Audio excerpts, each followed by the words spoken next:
Hello students, today we are going to discuss the doubts of Bayes theorem. Okay, question number 7, 8, 9 and 10. Question number 7, Bayes theorem 13.3. So, an insurance company insured 200 scooter drivers, 4,000 car drivers and 6,000 truck drivers. The probability of an accident are 0.01 for scooter driver, for car driver is 0.03 and 0.15 respectively for truck drivers. One of the insured person meets with an accident. What is the probability? It is a scooter driver. तो हमने find करना है scooter driver का insurance भी होगा और उसके बीच में से हमने वो इंश्योर्ड बंदे का प्रोबेबिलिटी निकालनी है जिसका एक्सीडेंट भी हुआ है. ठीक है जी. So probability let E one insured person is scooter driver. ठीक है, scooter driver and E2 insured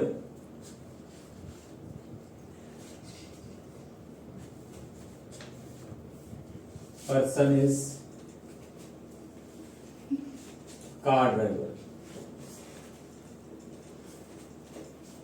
क्या बात है, बड़ी हंसी आ रही है आज. इंश्योर्ड, क्या बात, बासियां लेनी पहले शुरू कर दी है, इसीलिए हंसी आ रही होगी. Is truck driver.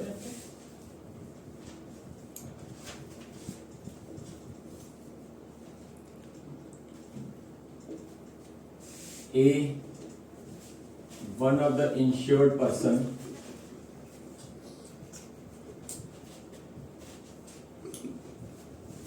met with accident.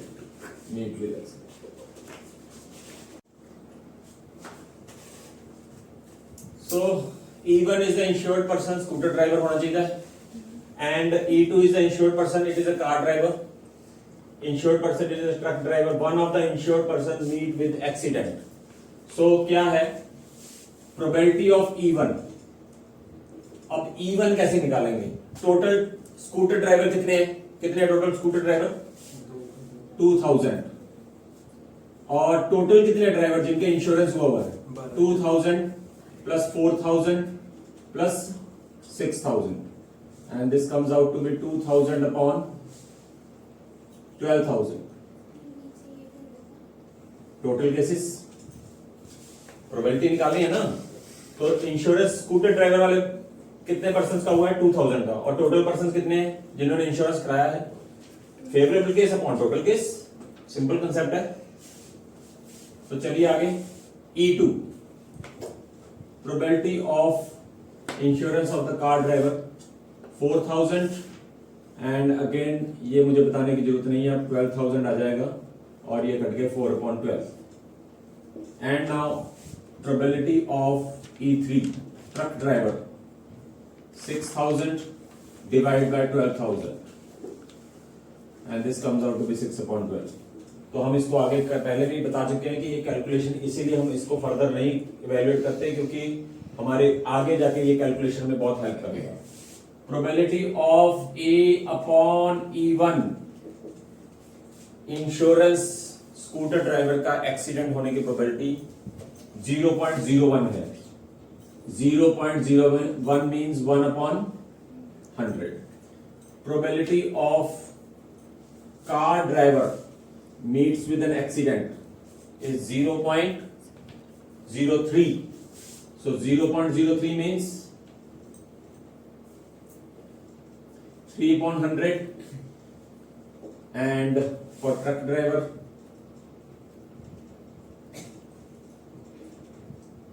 0.15, I think so. Isn't so? Yeah. So this is 15/100। बहुत आसान है, बहुत ही सिंपल है।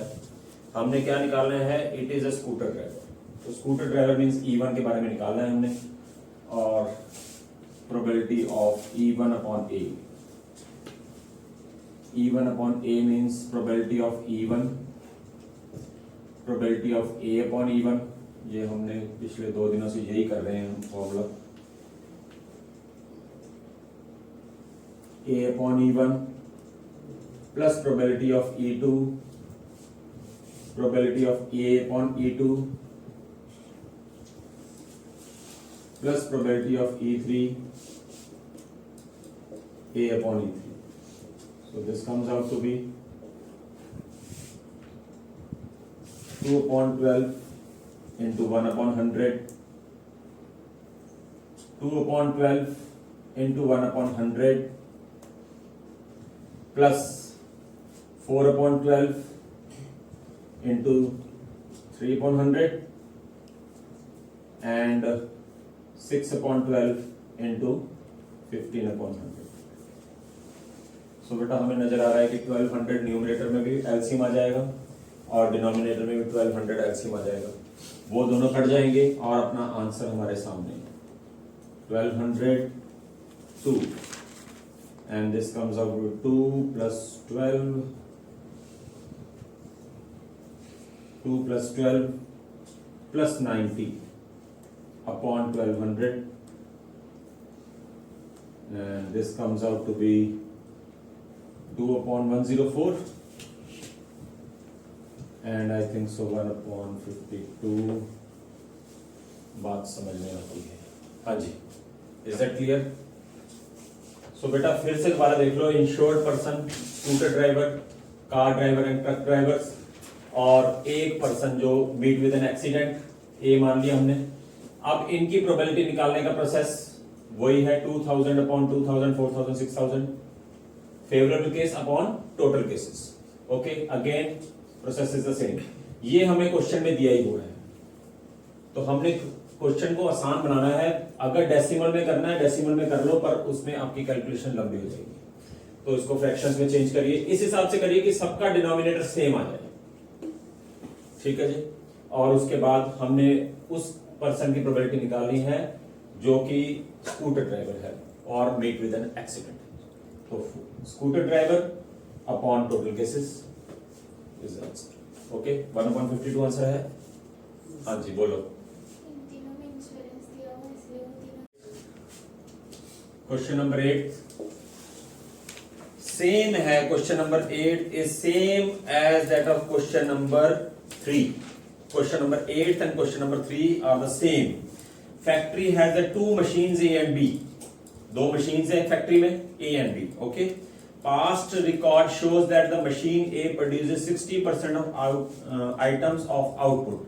60% आइटम्स जो आती हैं, 60% आइटम्स जो होंगी वो आउटपुट में आएंगी, और मशीन B की 40% आइटम्स आएंगी। Okay, further 2% are produced items, 2% of the item produced by machine A and 1% of produced item of machine B were defective।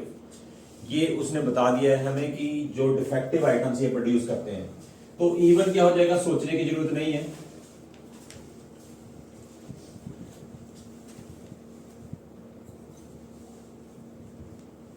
Machine A, items produced by machine A, even items produced, लेट जरूर करना है आपने। Items produced by machine A, E2 same, बिल्कुल same question है। वहां पर hosteller थे और डे स्कॉलर्स थे, और ए ग्रेड था, यहां पर डिफेक्टिव आइटम्स है। मशीन है, डिफेक्टेड आइटम्स है, ठीक है जी, और वहां पर हॉस्टलर थे और ए ग्रेड था, डे स्कॉलर्स थे, ए ग्रेड था। तो सेम चीज है, बिल्कुल सेम चीज है। Items produced by machine B, machine B, and A is defective items produced. Defective items produced. Is that clear? ठीक है, okay. So defective items produced. So probability of E1, ये हमने कल भी किया था. probability of E1 machine A में से 60% items output and machine B में से 40% आइटम्स प्रोड्यूस होती है. ठीक है जी, आउटपुट. हाँ जी, कैसे? नहीं बेटा, ये वैल्यू सेम है, दूसरी वैल्यू नहीं सेम है. अब यहां से डिफेक्टिव आइटम ए मशीन में से डिफेक्टिव आइटम कौन सी आएगी? वैसे हमें यहां पर ए नहीं लिखना चाहिए, अगर इसको हम पी लिख लें तो ज्यादा बेटर रहेगा, या डी लिख लो, डी या डी लिख लो, D upon E one, because machine A दी हुई है हमें, तो हम इसको डी लेट करते तो ज्यादा बेटर है, ए नहीं लेट करते. सो डी इज, कितनी डिफेक्टिव आइटम्स है? 2%, और इसमें डिफेक्टिव आइटम्स कितनी है? 1%. Sorry,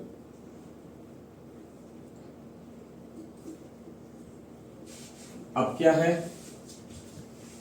all the items are put into a stock pile and then one of the item is chosen at the random. What is the probability? It is from machine B. defective item है. कहता है जी कि हमने इन सब का एक stock बना लिया, उसके बाद हमने एक आइटम उठा ली और वो डिफेक्टिव निकली. वो क्या निकली? डिफेक्टिव निकली. What is the probability? It is from machine B. तो B मशीन में से है. सेम कंसेप्ट, सेम क्वेश्चन है. वहां पर हमने होस्टलर के बारे में निकाला था, अब हमने डे स्कॉलर्स के हिसाब से डे स्कॉलर्स के बारे में निकालना है, वो चीज होगी. तो this comes out to be E2 upon D. So probability of E2 into probability of A upon E2, sorry D, probability of E1, probability of D upon E1 plus probability of E2, probability of D upon E2. Simple concept, simple question. और 40 upon 100, 1 upon 100. Now 60 upon 100 into 2 upon 100, 40 upon 100 into 1 upon 100. LCM is 10,000. This is 40. Again 10,000. 120 plus 40. ये से cut जाएगा and 40 upon 160. I think so. 1 upon 4. बिल्कुल simple concept है, simple तरीके से हमने इस क्वेश्चन को किया. Yes, any doubt? ठीक है जी. जी, आज हम नया कंसेप्ट डिस्कस करेंगे बेस थ्योरम का. क्या कंसेप्ट है और कैसे है, बेस थ्योरम से कैसे अलग है. बेस थ्योरम जैसा ही है पर बेस थ्योरम से अलग भी है. वो क्या है और क्यों है. अब तक हम क्या डिस्कस कर रहे थे? अब तक हम डिस्कस कर रहे थे कि तीन इवेंट्स हैं या चार इवेंट्स वाला सम नहीं आया, तो 3 इवेंट्स हैं या 2 इवेंट्स हैं. उसमें से हमने इसमें एक इवेंट में ये हो रहा है, दूसरी इवेंट में ये हो रहा है. तो जैसे डिफेक्टिव आइटम्स का भी हमने क्वेश्चन किया, तो उसने कहा था कि मशीन बी में से डिफेक्टिव आइटम प्रोड्यूस हो. अब वही क्वेश्चन अगर वो चेंज होकर आ जाता है, व्हाट इज द प्रोबेबिलिटी, क्या आएगा? क्वेश्चन क्या आएगा? 60% items are produced by machine A and 40%. Same वही क्वेश्चन मैं रिपीट कर रहा हूं, वही क्वेश्चन जो पिछला अभी कर आए हैं, क्वेश्चन नंबर 8 13.3 का, उसी क्वेश्चन को अब चेंज कर रहे हैं हम. चेंज क्या कर रहे हैं वो ध्यान से समझिएगा.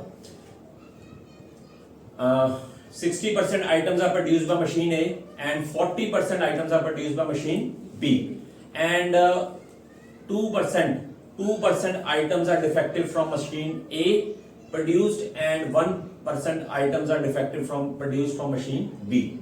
What is the probability?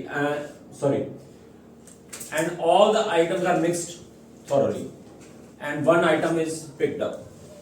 What is the probability, अब ध्यान से क्वेश्चन देखो, क्वेश्चन कैसे चेंज होगा। What is the probability that the item selected is a defective item, सिर्फ डिफेक्टिव आइटम। उसने, मैं ये क्वेश्चन में नहीं पूछ रहा कि what is the probability a defective item is picked up from machine B. Machine B की बात नहीं हो रही, ना मशीन ए की बात हो रही है, मैं सिर्फ बात कर रहा हूं what is the probability of defected item, defected item की प्रोबेबिलिटी क्या होगी। तो इस केस में अब फॉर्मूला आपका बदल जाएगा। E1 वही केस है, ठीक है, E2 वही केस है, and D is the defective item produced. अब फॉर्मूला क्या हो जाएगा डिफेक्टिव आइटम का, अब मशीन की बात नहीं हो रही, सिर्फ डिफेक्टिव आइटम्स की बात हो रही है। अब होगा क्या, जो हम डिनोमिनेटर में लिखते थे, जो हम फॉर्मूले के डिनोमिनेटर में लिखते थे, सिर्फ वही फॉर्मूला लिखना है, न्यूमरेटर वही हो जाएगा, डिनोमिनेटर कुछ भी नहीं होगा।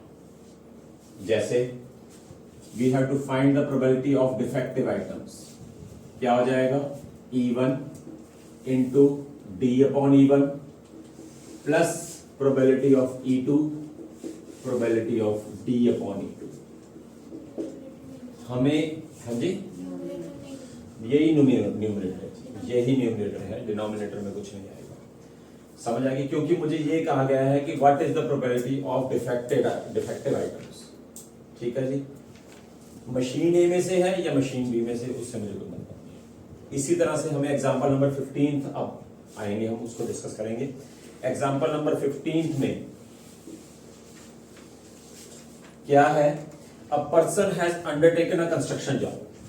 इतनी बात समझ में आती है कि a person has undertaken a construction job, एक कंस्ट्रक्शन जॉब बनाना काम कर रहा है कंस्ट्रक्शन जॉब में।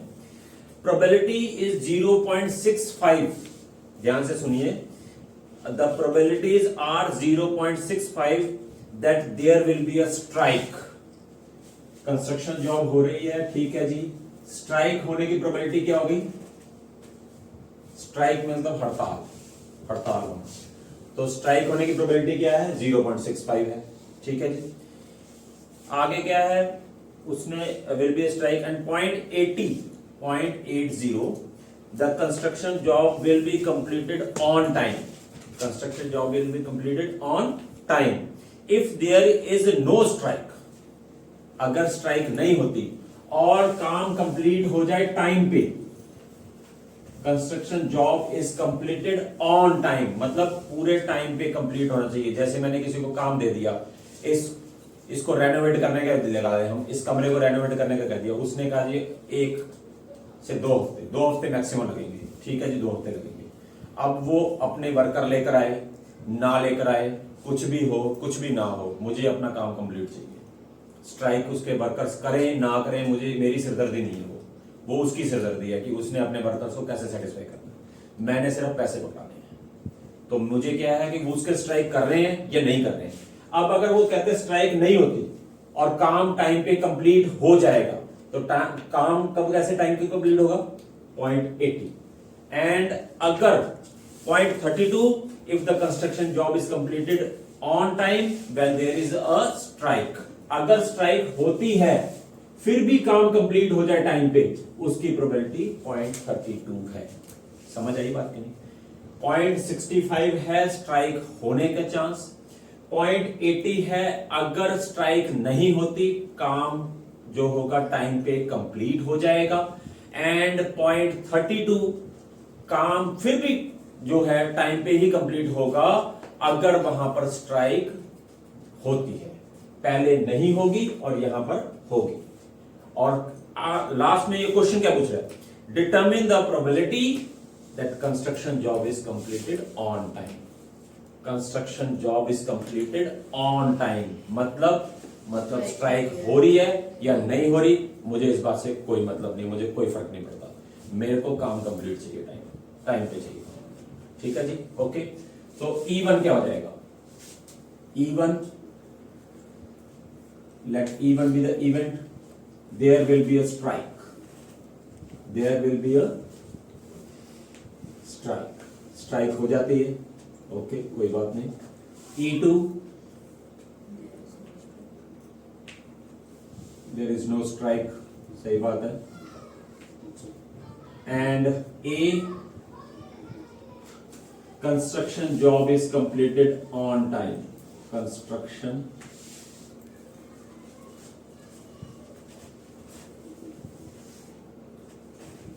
job is completed on time। तो आपने ये इस बात की एस्टिमेशन लगाने की यहाँ पर बेस थ्योरम कौन सी लगेगी, पहली वाली जो हमने डिस्कस कर ली इतने सम्स में वो, या ये वाले क्वेश्चंस। अगर उसमें डिफरेंस आपको अपने पता लग जाएगा क्या पूछ रहा है क्या नहीं पूछ रहा है, उसमें अपने आप ही आपको आइडिया हो जाएगा।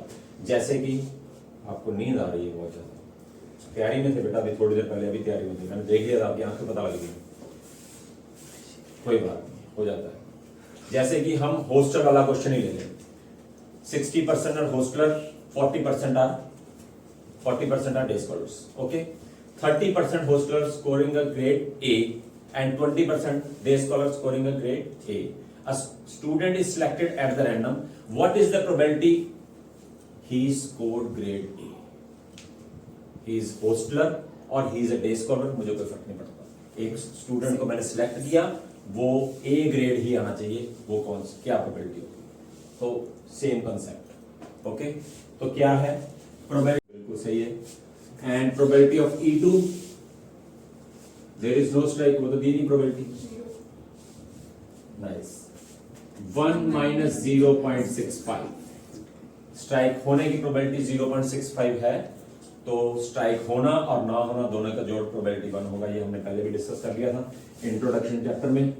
और 0.35, तो अगर स्ट्राइक होती है और काम कंप्लीट टाइम पे हो जाए, कंस्ट्रक्शन जॉब, उसकी प्रोबेबिलिटी कितनी है 0.32, बिल्कुल सही बात है।